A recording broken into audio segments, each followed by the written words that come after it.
Shalom, bien-aimés frères et sœurs, partout où vous vous retrouvez, que ce soit dans ces territoires d'Ariwara, dans toute la province de l'Uturi, et tous les frères qui nous suivent à travers le monde entier par le moyen des réseaux sociaux, que le Seigneur vous bénisse. Nous savons qu'aujourd'hui, c'est notre première intervention de l'année de notre émission sur le don spirituel. Nous présentons nos meilleurs vœux à chacun de nous au nom de Jésus-Christ. Parce que nous croyons que ce n'est pas une année naturelle qui peut procurer le bonheur ou qui peut procurer des meilleures choses à beaucoup ou à tout le monde, mais c'est Jésus-Christ qui l'accomplit. C'est pourquoi l'Écriture dit, tout ce que vous aurez à faire en parole ou en acte, faites-les au nom du Seigneur Jésus-Christ. C'est pourquoi nous vous présentons, nous vous souhaitons nos meilleurs vœux, partout où vous vous retrouvez, au nom de Jésus-Christ. Que Dieu vous bénisse. Et vous tous qui êtes en train de nous suivre en ces moments dans notre mission, c'est moi, votre frère Jonas Dunia. Que Dieu vous bénisse. Nous sommes serviteurs de Dieu dans notre mission, les missions de l'église de Saint. Et pour le moment, nous évoluons dans l'église de Saint à Ariwara, à Malé. C'est là où nous servons le Seigneur. Vraiment, que le Seigneur vous bénisse encore davantage. Nous disons que nous sommes là pour le mission qui parle de Jésus-Christ, le mission de la parole de vérité. Et le sujet que nous sommes en train d'exploiter dans cette émission, nous exploitons le sujet sur le don spirituel. Et je crois dans les séances passées, nous avons été avec l'homme de Dieu, le prophète Kiala Kimbembe Médard. Et aujourd'hui, nous sommes ensemble avec vous. C'est moi, le frère Jonas Dunia, comme je viens de le dire. Et que le Seigneur vous bénisse encore. Nous disons que nous parlons sur notre émission, l'émission de la parole de la vérité, parce qu'il est écrit dans la Bible, puisque le monde avec sa sagesse n'a point connu Dieu dans toute sa sagesse, il a plu à Dieu de sauver le croyant par la folie de la prédication. Et c'est Pelisaki Nzambe abikisa baïnyonso bazali kondimelaye nanzela ya lite ya tope ya lilobanaye o ezali lokola liboma. C'est là que le Seigneur a placé le salut des âmes. C'est là que le Seigneur a placé notre délivrance. C'est dans la parole. Et voilà pourquoi nous avons, ou vous avez tout intérêt à suivre la parole de Dieu. Parce que rien ne peut sauver en dehors de la parole. Rien ne peut guérir en dehors de la parole. Il est écrit dans la parole que dans leur détresse, le Seigneur leur envoya sa parole et sa parole les guérit. Voilà, la parole guérit, bien-aimé. La parole sauve. Voilà pourquoi nous disons encore que vous avez, ou bien nous avons tout intérêt de suivre la parole de la vérité. Parce que c'est là que le Seigneur a placé le salut. Et l'apôtre Jacques aussi est en train de le dire dans une autre manière. Il dit, recevez la parole qui a été plantée à vous. Il dit, recevez avec joie la parole de Dieu qui a été plantée en vous. Et cette parole qui peut sauver vos âmes. Oui, frère, la parole de Dieu a été déjà plantée en toi là où tu te retrouves. Et c'est cette parole qui a le pouvoir même de sauver ton âme. C'est cette parole qui a le pouvoir de te délivrer du péché. C'est cette parole qui a le pouvoir de t'affranchir de tout lien. Ce n'est que la parole de Dieu. La parole de Dieu est même puissante pour t'affranchir des liens des maladies, du lien des maladies qui t'ont retenu il y a longtemps, et cette parole est capable de les faire. C'est pourquoi il faut être très attentif à la parole pendant que nous prêchons.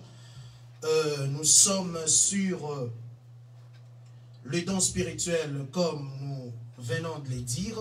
Nous allons prendre notre écriture de base dans 1 Corinthiens chapitre 12. Nous allons lire 1 Corinthiens chapitre 12. Nous prenons le verset 1er jusqu'au verset 11. Nous lisons au nom de Jésus-Christ. Pour ce qui concerne le don spirituel, je ne veux pas, frères, que vous soyez dans l'ignorance.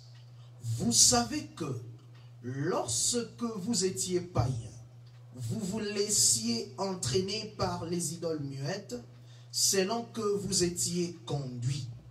C'est pourquoi je vous déclare que personne, s'il parle par l'Esprit de Dieu, n'est dit Jésus est anathème. Et personne ne peut dire Jésus est le Seigneur. Si ce n'est par le Saint-Esprit, il y a diversité de dons, mais le même Seigneur, mais le même Esprit. Diversité de ministères, mais le même Seigneur. Diversité d'opérations, mais le même Dieu qui opère tout en tous. Or, à chacun la manifestation de l'Esprit est donnée pour l'utilité commune. En effet, à l'un est donné par l'Esprit une parole de sagesse, à un autre une parole de connaissance selon le même Esprit, à un autre la foi, par le même Esprit, à un autre le don des guérisons, par le même Esprit, à un autre le don d'opérer de miracles, et à un autre la prophétie, à un autre le discernement des esprits, à un autre la diversité des langues, à un autre l'interprétation des langues. Un seul et même esprit opère toutes ces choses, les distribuant à chacun en particulier comme il le veut.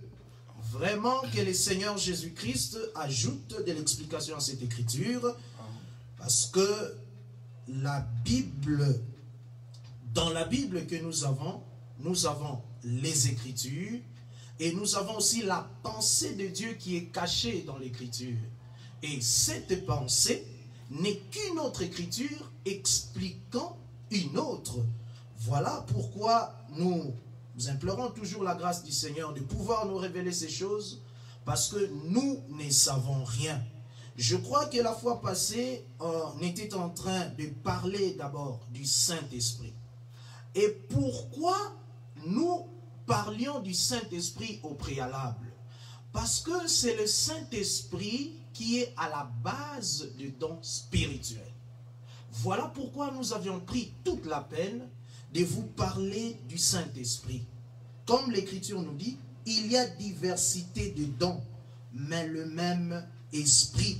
Ou bien, un seul et même Esprit opère toutes ces choses, les distribuant à chacun, en particulier comme il veut. Maintenant, on s'était posé la question.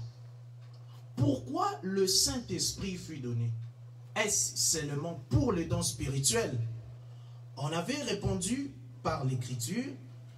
Nous allons prendre l'Écriture de la lettre de Paul aux Éphésiens. Éphésiens chapitre 1er, le verset 13 à 14.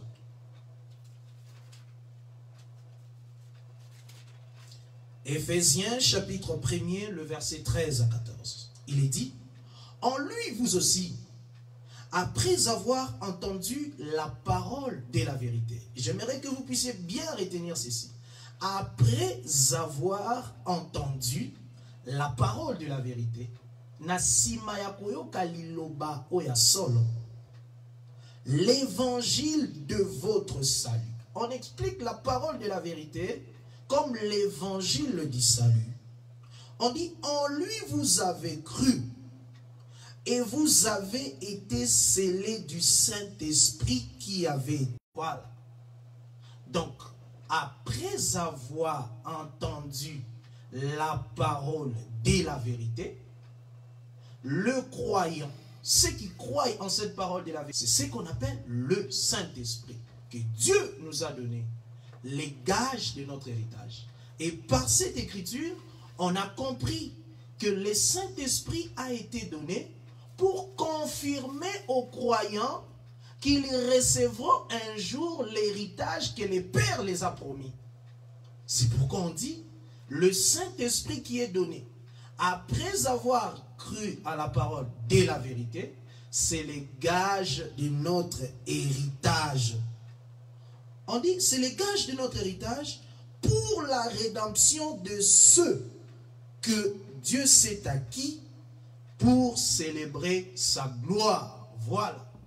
Donc, le Saint-Esprit est donné pour attester ou confirmer aux croyants qu'un jour vous allez posséder l'héritage que le Père vous a promis. Parce qu'il faut savoir, bien-aimés, nous sommes le béni de Dieu. Et la Bible dit, c'est lui que Dieu a béni, possède le pays. Il possède le pays, je crois. Si nous lisons le livre, de Psaume, chapitre 37, Psaume chapitre 37, le verset 25, ou vice-versa si je ne m'abuse, Psaume chapitre 25, Psaume chapitre 25, on dit ceci. On dit, c'est dont l'Éternel béni possède le pays. Donc, la bénédiction, c'est posséder le pays. Quand Dieu bénit quelqu'un, donc Dieu lui donne la possession du pays. Et j'aimerais déjà préciser que le pays dont on nous parle n'est pas d'abord un pays de la terre. C'est notre héritage qui est dans le ciel, que nous allons posséder. Que le Seigneur nous aide à retrouver cette écriture.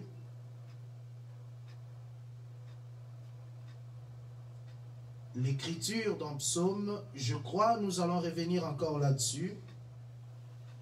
Psaume chapitre 37, le verset 21 au verset 22. On dit, le méchant emprunte et il ne rend pas. Le juste est compatissant et il donne.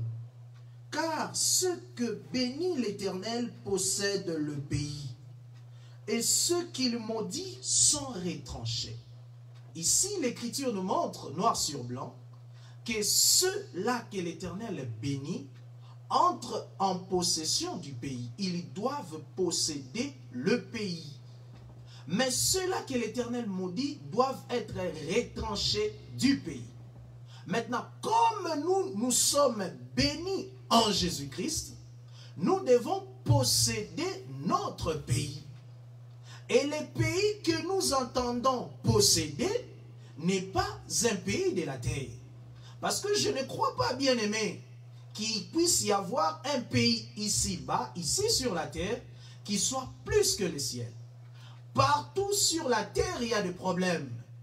Partout sur la terre, il y a des maux, il y a des problèmes, il y a des malheurs, il y a des guerres, même dans des pays qui paraissent le plus sécurisés, dans des pays qui ont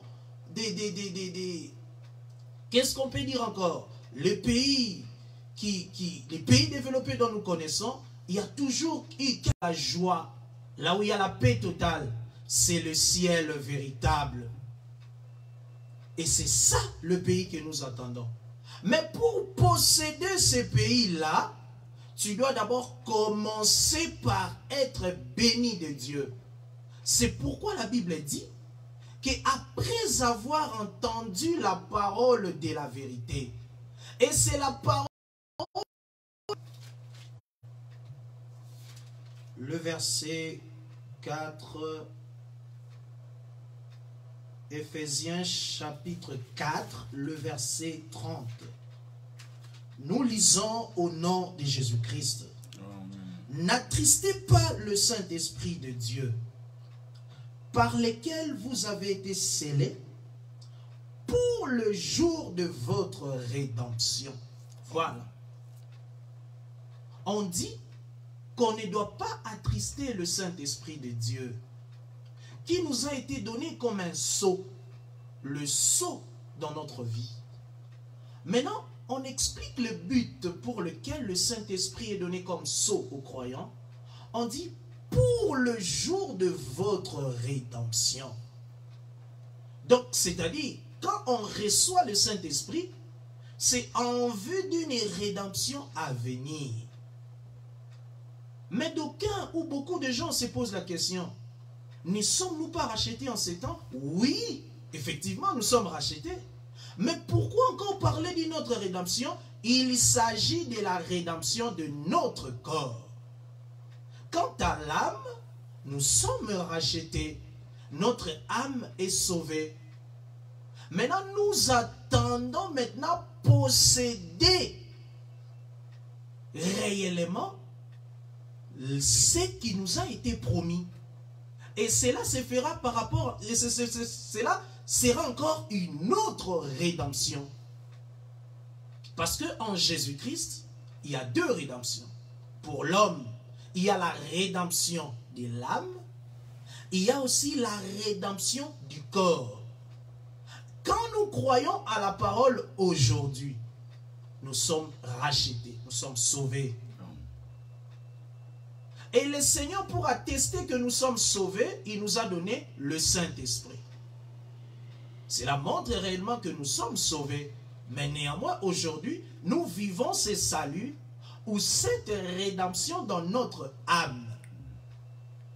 Mais on attend encore une autre rédemption, un autre rachat, qui est la rédemption de notre corps.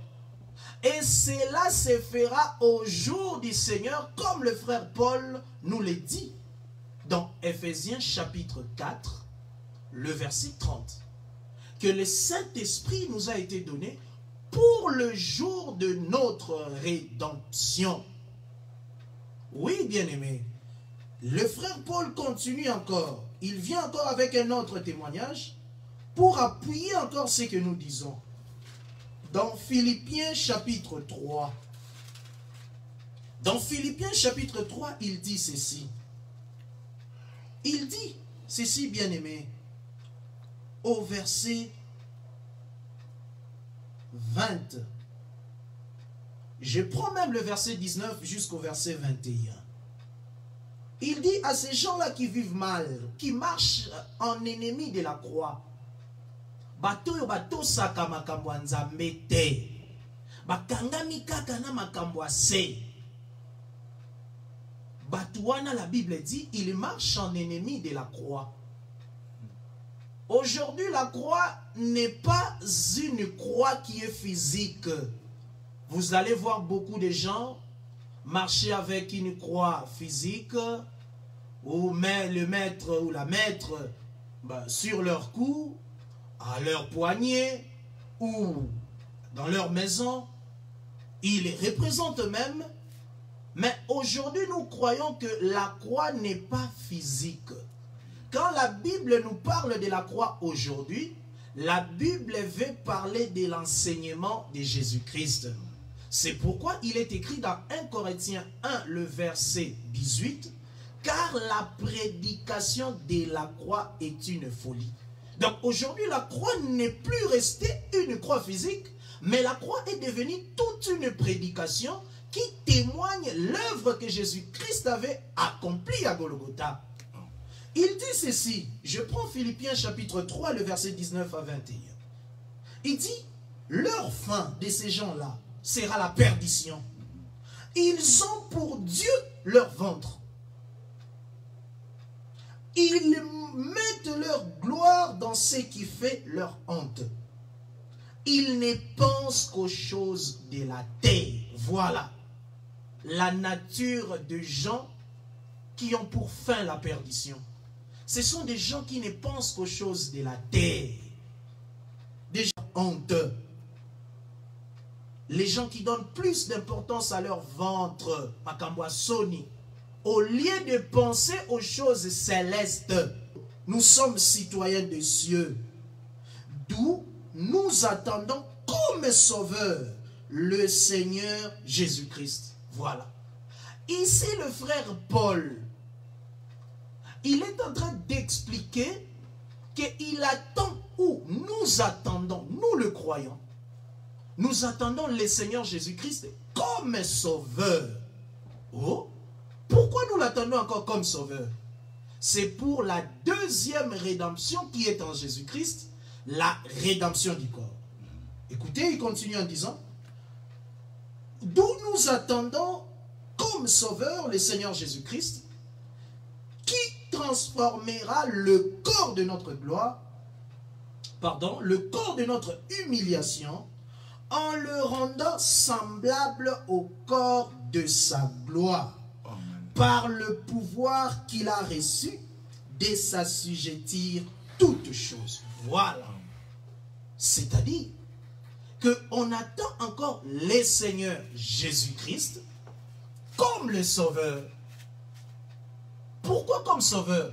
Parce qu'il a reçu le pouvoir de s'assujettir toutes choses pour transformer aussi notre corps d'humiliation en les rendant semblables au corps de sa gloire.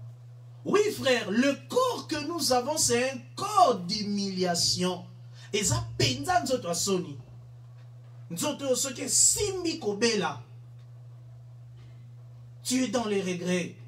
Tu vois, le monde n'est rien par la maladie. Dans ces corps, nous souffrons.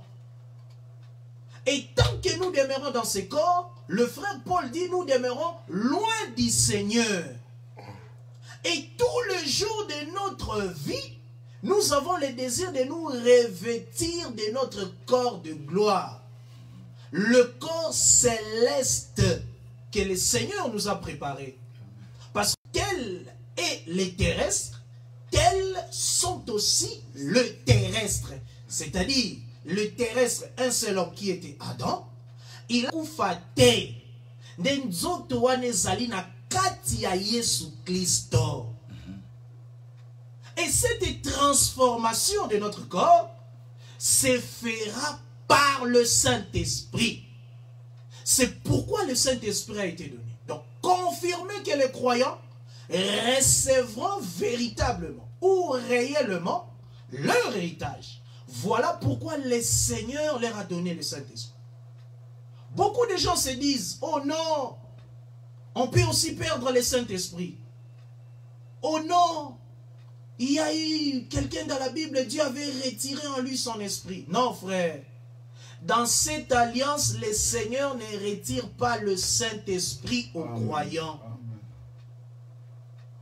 Si le Seigneur te donne le Saint-Esprit, cela veut dire que le Seigneur a jugé que tu es vraiment son fils et qu'il t'avait connu il y a bien longtemps avant que le monde n'existe. Et en croyant à la parole de la vérité, il t'a donné le Saint-Esprit. Écoutez ce que le Seigneur Jésus est en train. Il dit ceci. Jean chapitre 10, le verset 27. Elles ne périront jamais. Et personne ne les ravira de ma main. Mon Père, qui me les a donnés, est plus grand que tous. Et personne ne peut les ravir de la main de mon Père. Voilà. Donc, le Seigneur Jésus dit qu'il connaît ses brebis, ou bien ses brebis s'ils les connaissent. Et il dit à ces brebis-là, il donne la vie éternelle. Et lorsqu'il donne la vie éternelle, lui-même ajoute, elles ne périront jamais. Voilà. Donc quand Jésus-Christ te donne la vie éternelle, donc c'est pour que tu arrives jusqu'à la fin de ta course. C'est pour que tu ne périsses jamais. On va me poser la question. Qu'est-ce que cela a à voir avec la perte du Saint-Esprit? Oui, Jésus a dit, mes brebis. Or, l'Écriture nous dit dans Romains chapitre 8, que celui qui n'a pas l'Esprit de Christ, il ne lui appartient pas non plus. Voilà. Quand Jésus, mes brebis, cela veut dire, il parle de ceux-là à qui il a donné le Saint-Esprit. C'est pourquoi il dit, elles ne périront jamais. Donc cela ne peut pas se faire. Aujourd'hui tu as le Saint-Esprit et puis tu te perds. Non, c'est Dieu lui-même, c'est le Père lui-même. Parce qu'on dit, la Bible dit, le Père est esprit. Donc si le Père est esprit, c'est lui-même qui est ce Saint-Esprit-là. Et quand il vient habiter en toi, donc, c'est pour que tu arrives jusqu'à la fin. Malgré les épreuves qu'un croyant peut traverser, malgré tout ce qu'il peut vivre après avoir cru, mais si le Seigneur lui donne l'Esprit, cela veut dire que le Seigneur lui a jugé digne du royaume. On avait dit que le Saint-Esprit, on le reçoit après avoir cru à la parole de la vérité. Oui, bien-aimé. Jésus avait dit, c'est lui qui me reçoit, c'est lui qui croit à ma parole, ou qui demeure en moi. Moi et les pères, nous viendrons à lui, et chez lui, nous ferons notre demeure. Frère, je vous dis que Jésus parlait en parabole. Et quand Jésus parle en parabole, il faut vérifier ces paroles dans les écrits des prophètes de l'Ancienne Alliance. Vous allez remarquer un jour, bien-aimés, lorsque l'Éternel était venu dans la maison d'Abraham avec les deux hommes qui étaient avec lui, ils ont mangé chez Abraham, comme vous le savez. Maintenant, en allant, en retournant, il était en train de parler à Abraham ce qu'il devait aller faire dans Sodome. Alors, dans Sodome, il y avait aussi un parent d'Abraham, qui s'appelait Lot. Donc, c'est-à-dire, dans Sodome, il y avait Lot. Et là, il y avait aussi Abraham. Mais Abraham, Dieu a dit à Abraham, je suis descendu, je vais descendre à Sodome, moi l'Éternel, je vais descendre à Sodome pour voir si les bruits qui me sont parvenus là-bas, ou les cris de leur iniquité qui me sont parvenus, est la vérité. Et c'est ce qu'il avait dit à Abraham. Mais vous allez voir, lorsque le Seigneur a dit cela, le Seigneur n'est pas descendu lui-même comme il l'avait dit. Il avait dit qu'il va descendre pour voir. Mais quand le Seigneur est descendu, vous allez voir, c'était par les deux hommes qui étaient avec lui. Vous voyez? Les deux hommes qui étaient avec lui. C'était eux qui étaient descendus dans Sodome. Et ces deux hommes-là étaient comme les yeux de l'Éternel. Parce que l'Éternel avait dit à Abraham, je descendrai pour voir si les cris qui me sont parvenus est vrai ou sont vrais. Lorsque les deux anges sont descendus, Lot, en le voyant, les a reçus chez lui. Vous voyez? Et Lot, en les voyant, les a appelés mes seigneurs, Bankolo Nangai. Oui, frère, ces frères-là avaient la révélation de Dieu. Ils savaient que c'était Dieu qui s'est départagé en deux. Parce qu'il avait dit, moi-même je descendrai. Mais en descendant, on voit deux hommes descendre à Sodome. Et Lot les a reçus. Donc il était comme celui dont Jésus avait parlé en disant, c'est lui qui reçoit ma parole, ou celui qui demeure en moi, moi et les pères. Donc ces deux hommes-là étaient l'image du Père et du Fils. pour habiter dans les croyants. C'est pourquoi ils étaient entrés dans la maison de Lot. Et nous savons que le Père, c'est l'Esprit, et le Fils, c'est la parole. Vous allez remarquer, frère, il y avait ce qu'on appelle une décision déjà arrêtée sur Sodome, que Sodome devrait être brûlée. Mais seulement les deux hommes que Lot avait reçus, c'était eux qui avaient sauvé Lot du malheur, jusqu'à ce que ces justes-là parviennent à tuer. C'était eux qui avaient tiré Lot par la main pour les sauver de Sodome qui devait être brûlée. Et ces deux personnes-là représentaient le Père et le Fils, qui ne sont qu'une seule personne, mais comme la parole et l'Esprit. Et c'est ça le Saint-Esprit dans celui qui croit. Je pense qu'aujourd'hui, nous avons seulement parlé plus en profondeur du Saint-Esprit comme le sceau du salut. Le Saint-Esprit comme le gage de notre héritage. Et loko ezali na kondimisa solo ete nzambe akopesa yo libula. La Bible dit ce jour-là, le Seigneur essuiera nos larmes. Toutes les afflictions, pas signon sotomoni na mabele. Sache qu'un jour, le Seigneur va les essuyer.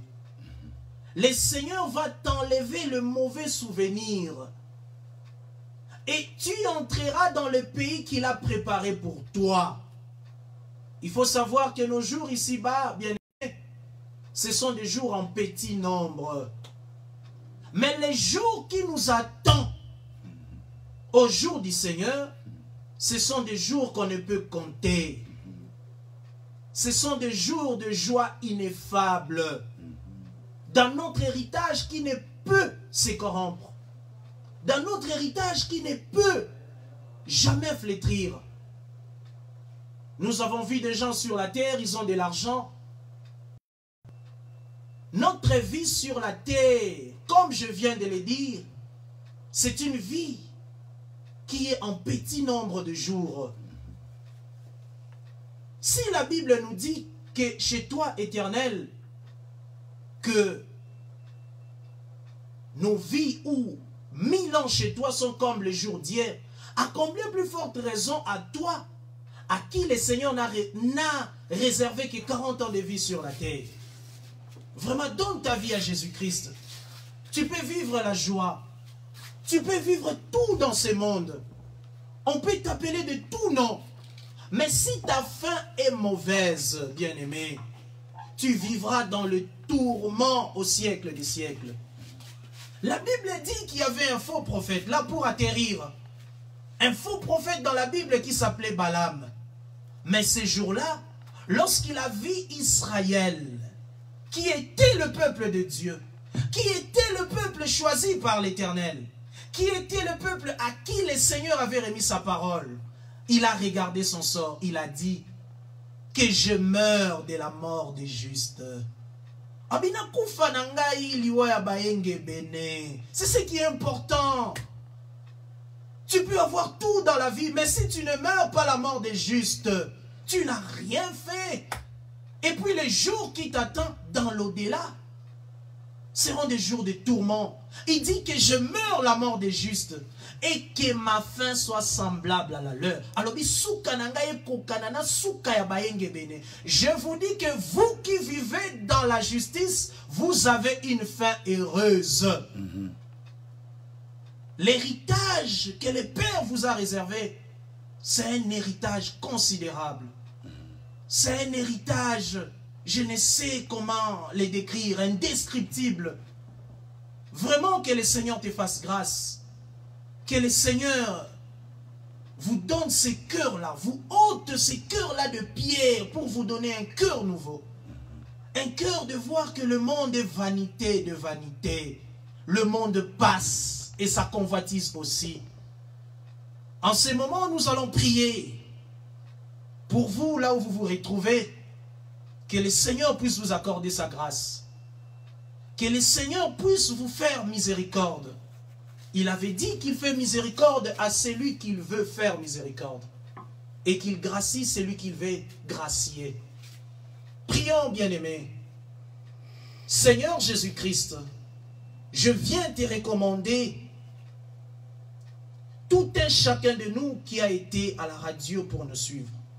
Même ceux-là qui nous ont suivis par le biais des réseaux sociaux. Seigneur, tu avais donné la promesse. Nom puissant de Jésus-Christ, nous avons ainsi prié. Amen. Oh. Que le Seigneur vous bénisse. Nous étions dans notre mission, l'émission de l'Église des Saints, qui est la mission de la parole de la vérité. On avait dit au début que nous sommes, nous, le frère Jonas, d'Ounia et évoluant à l'Église des Saints de Malais. Et demain matin, comme d'habitude, nous avons notre culte à partir de 6h45. Que le Seigneur vous bénisse là où vous êtes. On était assisté par notre frère Calo et aussi par notre papa Antoine. Vraiment que le Seigneur le bénisse pour l'œuvre qu'il ne cesse d'accomplir pour la gloire de son nom. Et que le Seigneur bénisse tous les saints et tous les enfants de Dieu dans la ville d'Ariwara. Et passez une bonne soirée. Mes meilleurs vœux au nom de Jésus-Christ. Amen. Amen.